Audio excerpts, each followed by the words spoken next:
Sir, POK Pak occupied കശ്മീരിൽ ആകെ പ്രശ്നമാണ്. സംഘർഷങ്ങൾ നടക്കുന്നുണ്ട്, പ്രതിഷേധം നടക്കുന്നുണ്ട്, അവിടെ ആളുകൾ തെരുവിലാണ്.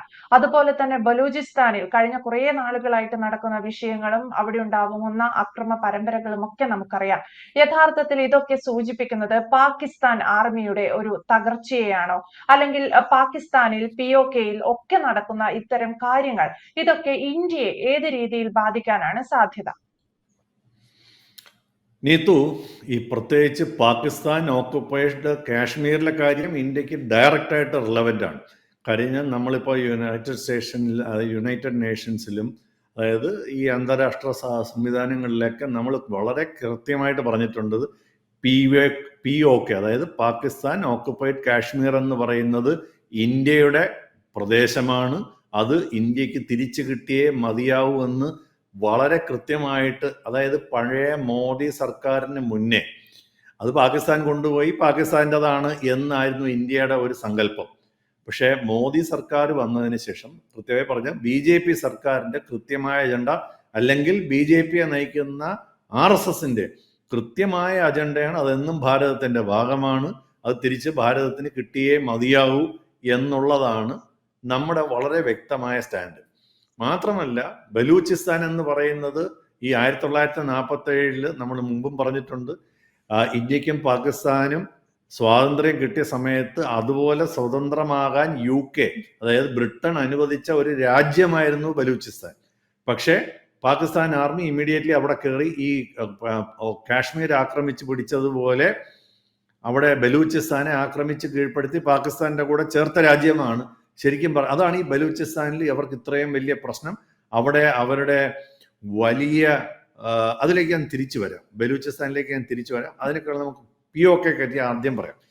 ഇപ്പൊ പാകിസ്ഥാൻ ഓക്കുപ്പൈഡ് കാശ്മീരിനെ കുറിച്ച് പാകിസ്ഥാൻ എന്നും പറഞ്ഞിരുന്നത് അത് ഞങ്ങളുടെ സ്ഥലമാണ്, കാശ്മീരും കൂടെ ഞങ്ങൾക്ക് വേണം എന്നുള്ളതാണ് അവർ പറഞ്ഞിരുന്നത്. അതേ സമയത്ത് പാകിസ്ഥാൻ ഓക്കുപ്പൈഡ് കാശ്മീരിലെ ജനതയെ രക്ഷിക്കുന്നത് പാകിസ്ഥാന് മാത്രമേ സാധിക്കുകയുള്ളൂ എന്നാണ് അവർ ഇത്രയും നാൾ പറഞ്ഞിരുന്നത്. ഇവിടെയാണ് ഈ ഇപ്പോഴത്തെ നടക്കുന്ന പ്രശ്നത്തിൻ്റെ ഒരു വലിയ കാര്യം.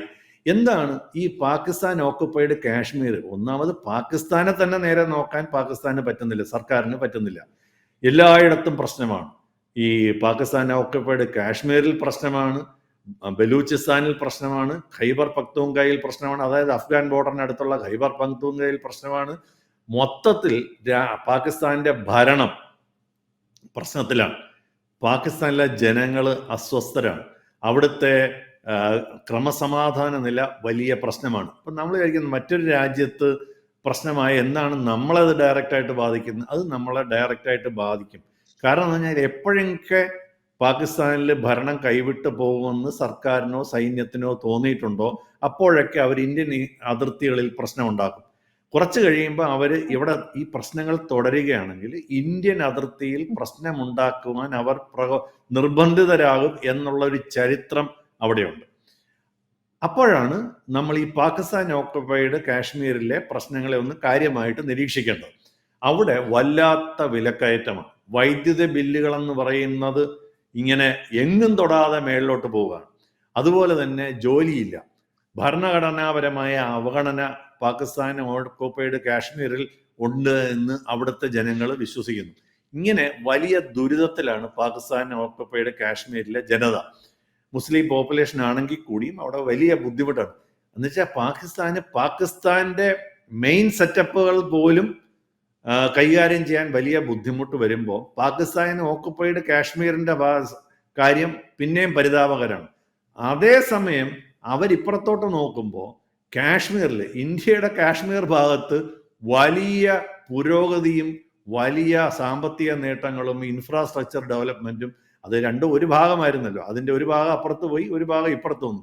ഇപ്പുറത്ത് സ്വർഗതുല്യമായ ഒരു സെറ്റപ്പ് വരികയും അപ്പുറത്ത് വലിയ ദയനീയമായ ഒരു സാഹചര്യം, സാമ്പത്തിക സാഹചര്യവും തൊഴിലില്ലായ്മയും പ്രശ്നങ്ങളും ഉടലെടുക്കുകയും ചെയ്തപ്പോൾ സ്വാഭാവികമായും പാകിസ്ഥാൻ ഓക്കുപ്പൈഡ് കാശ്മീരിലെ ജനതയ്ക്ക് തോന്നും ഞങ്ങളെ അന്ന് ഇന്ത്യയുടെ കൂടെ നിന്നാൽ മതിയായിരുന്നു എന്ന് തോന്നും. ഇതൊരു വലിയ പ്രശ്നം. അതിൻ്റെ പുറത്താണ് ഈ പ്രശ്നം ഉണ്ടാകുന്നത്.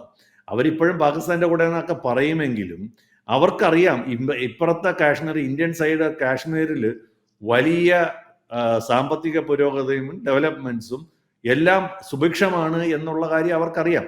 അങ്ങനെയാണ് അവർ അവരുടെ സർക്കാരിനെതിരെ തിരിഞ്ഞത്. അപ്പൊ ഇതൊരു വളരെ പ്രധാനപ്പെട്ട കാര്യം. ഇനി നമ്മൾ ബലൂചിസ്ഥാന്റെ കാര്യം നോക്കുകയാണെങ്കിൽ നമുക്കറിയാം, അവിടുത്തെ ഒരു ധാരാളം വലിയ ഏരിയയാണ്. അവിടെ ധാരാളം മിനറൽസ് ഉണ്ട്, റെയർ എർത്ത്സ് ഉണ്ട്, ധാതുക്കളുണ്ട്, ഖനനം ചെയ്തെടുക്കാനുള്ള ധാരാളം സ്കോപ്പ് ഉണ്ട്. അത് മുഴുവൻ പാകിസ്ഥാന്റെ ആർമിയും പിന്നെ ചൈനയും കൂടെ ചേർന്ന് കൊള്ള ചെയ്ത് കൊണ്ടുപോകാനുള്ള ഒരു തന്ത്രം ഉണ്ടായിരുന്നു. അതിനാണ് ഈ CPEC എന്ന് പറയും, ചൈന പാകിസ്ഥാൻ എക്കണോമിക് കോറിഡോർ എന്ന് പറഞ്ഞ ഒരു വലിയ റോഡ്, വലിയ നീളത്തിലും വീതിയിലും ചൈനയിൽ നിന്ന് ഈ ഭാഗത്തോട്ട് കൊണ്ടുവരികയും ഗദ്ദാർ തുറമുഖം അവിടെ തുടങ്ങുകയും അവിടെ ബലം പ്രയോഗിച്ചു. അപ്പൊ നാച്ചുറലി ബലൂചിസ്ഥാനിലെ ആളുകൾ എതിർത്തു. ഇതിനെതിരെ, ഈ ചൂഷണത്തിനെതിരെ എതിർത്ത് കഴിഞ്ഞപ്പോഴത്തേക്ക് അവിടെ ഈ ആർമിയുടെ വലിയ പ്രശ്നം, എന്തായാലും പറയുക, ഈ ഉരുക്കുമുഷ്ടി അവിടെ പ്രയോഗിക്കുകയും കർക്കശമായ നടപടികൾ കൊണ്ടുവരികയും ചെയ്തു. അത് വലിയ ജനകോപത്തിന് കാരണമായി, ജനപ്രക്ഷോഭങ്ങൾക്ക് കാരണമായി, അവിടെ വലിയ പ്രശ്നമായി. നമുക്കറിയാം ഈ ബലൂചിസ്ഥാൻ ലിബറേഷൻ ആർമി വലിയ പ്രശ്നങ്ങൾ. അപ്പം ഈ അവർ വിചാരിക്കുന്ന ഈ പാകിസ്ഥാൻ സൈന്യവും കുറച്ച് രാഷ്ട്രീയ നേതാക്കളും തമ്മിൽ ഒത്തുകൂടി ഈ ബലൂചിസ്ഥാനെ പ്രശ്നത്തിലാക്കുന്നു. ഇതേ ഒരു ചിന്താഗതി ഇപ്പം പാകിസ്ഥാൻ ഓക്കുപ്പൈഡ് കാശ്മീരിലും വളർന്നു വരുന്നു എന്നുള്ളതാണ്. അപ്പൊ ഇവര് ധാരാളം, എന്ന് വെച്ചാൽ നമുക്കറിയാം അതായത് ഈ കഴിഞ്ഞ ദിവസം പാകിസ്ഥാനിലെ ഓക്കുപ്പൈഡ് കാശ്മീരിൽ, നമ്മുടെ കാശ്മീർ സൈഡിൽ ഈ മുസാഫറാബാദ് എന്ന് പറഞ്ഞ സ്ഥലത്ത് വലിയ പ്രതിഷേധം ഉണ്ടായി. ഈ പറഞ്ഞ കാര്യത്തിൽ 2 പേരെ വെടിവെച്ചു കൊന്നു, 22 പേർക്ക് പരിക്കുണ്ടായി. അപ്പം അതേ സമയം തന്നെ ഖൊറ്റയിൽ, ഇന്നലെ ബലൂചിസ്ഥാന്റെ തലസ്ഥാനമായ ഖൊറ്റയിൽ അവരുടെ പാരാമിലിറ്ററി ഹെഡ്ക്വാർട്ടേഴ്സിന്റെ അവിടെ ഒരു വലിയ ബോംബ് സ്ഫോടനം ഉണ്ടാകുകയും 10ഓളം പേർക്ക് പിന്നെ മരണം സംഭവിക്കുകയും കൊല്ലപ്പെടുകയും അനേകം പേർക്ക് പരിക്ക് പറ്റുകയും ചെയ്തു. ഇന്നലെ രാത്രി നടന്നിരിക്കുന്ന സംഭവമാണ്. അപ്പൊ പൊതുവെ പാകിസ്ഥാന്റെ കിഴക്ക്, പാകിസ്ഥാൻ ഓക്കുപ്പൈഡ് കാശ്മീർ മുതൽ പാകിസ്ഥാന്റെ പടിഞ്ഞാറ് ഈ ബലൂചിസ്ഥാൻ വരെ വലിയ പ്രശ്നങ്ങളാണ്. അതിൻ്റെ കൂടെ ഈ അഫ്ഗാൻ സൈഡിൽ ഖൈബർ പഖ്തൂൺഖ്വയിലും പ്രശ്നമാണ്. അപ്പൊ ഇവര് പറയുന്നത് വെച്ചാൽ ഇതിനകത്തൊക്കെ ഇന്ത്യയുടെ കൈയുണ്ടെന്ന് പറയപ്പെടുന്നു. പക്ഷേ ഇത് അവരുടെ ഒരു രാഷ്ട്രീയ മുദ്രാവാക്യം. ഈ പറഞ്ഞല്ല, മൊത്തത്തിൽ ഈ അവർക്ക് ഭരണത്തിന് കഴിവില്ലായ്മ വരുമ്പോൾ അതിന് ഇന്ത്യയുടെ തലയിൽ കൊണ്ട് വയ്ക്കുന്നു എന്നുള്ളത് വലിയ സത്യമാണ്. അപ്പൊ ഇതിന് ഞാൻ നേരത്തെ പറഞ്ഞു, ഇതിനകത്തുള്ള പ്രധാന കാരണം എന്ന് പറഞ്ഞാൽ ഈ എക്കണോമിക് സ്ട്രെസ് എന്ന് പറയും, അല്ലെ സാമ്പത്തികമായ പിരിമുറുക്കങ്ങളും പ്രശ്നങ്ങളാണ്. അവിടെ ഞാൻ പറഞ്ഞു, വല്ലാത്ത വിലക്കയറ്റം, വല്ലാത്ത തൊഴിലില്ലായ്മ, ഈ ഒരു സേവനങ്ങളും കിട്ടുന്നില്ല.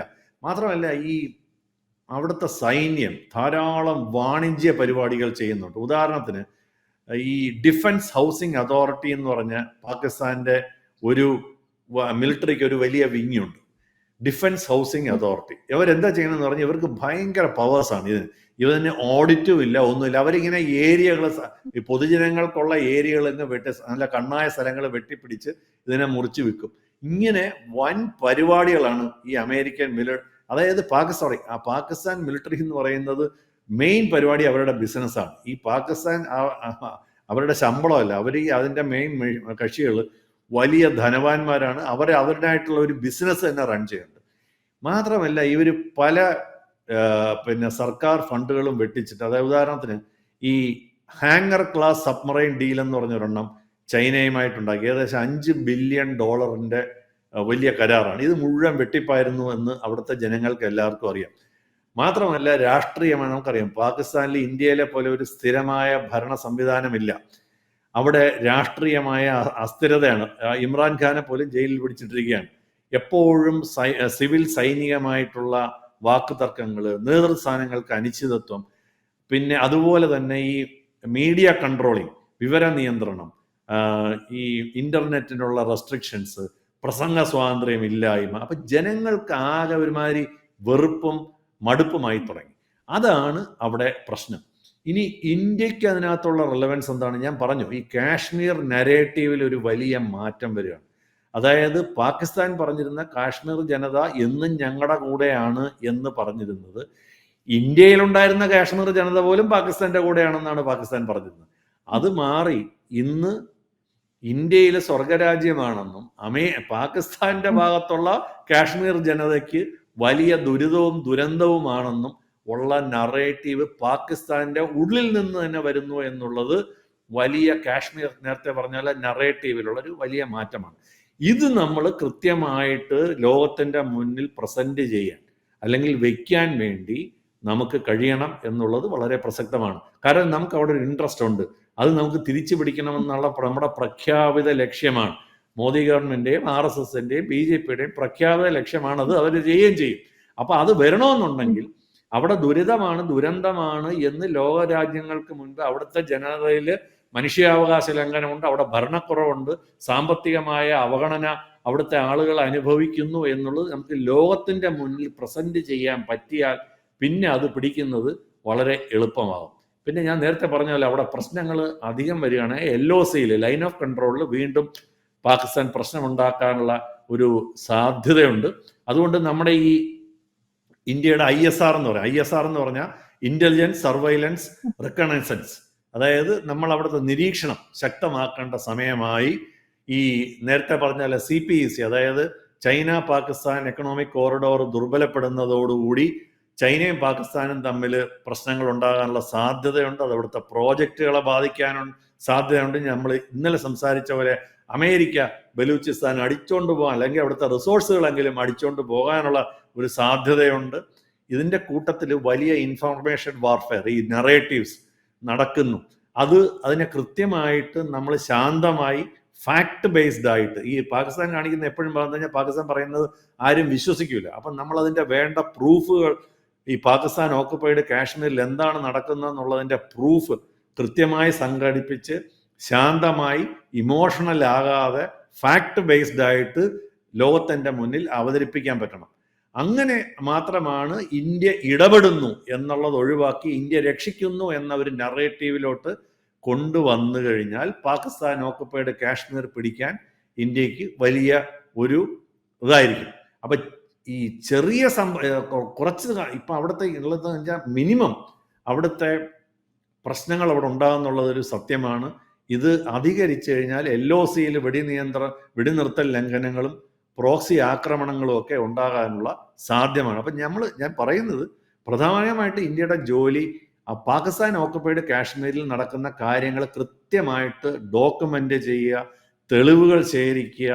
നമ്മുടെ UN ഇന്റർനാഷണൽ ഫോറം പോലെയുള്ള സ്ഥലങ്ങളിൽ ഇത് കൃത്യമായിട്ട് ഈ അവിടുത്തെ നിയമലംഘനങ്ങളും മാനുഷികാവകാശ ലംഘനങ്ങളും അവിടുത്തെ ഒരു ഗതികേടും, അതായത് ജനത്തിന്റെ ഗതികേടും അവിടെ അവതരിപ്പിക്കുക, സുരക്ഷ വർദ്ധിപ്പിക്കുക, ഇതിന് വേണ്ട പ്രചാരണങ്ങൾ കൊടുക്കുക.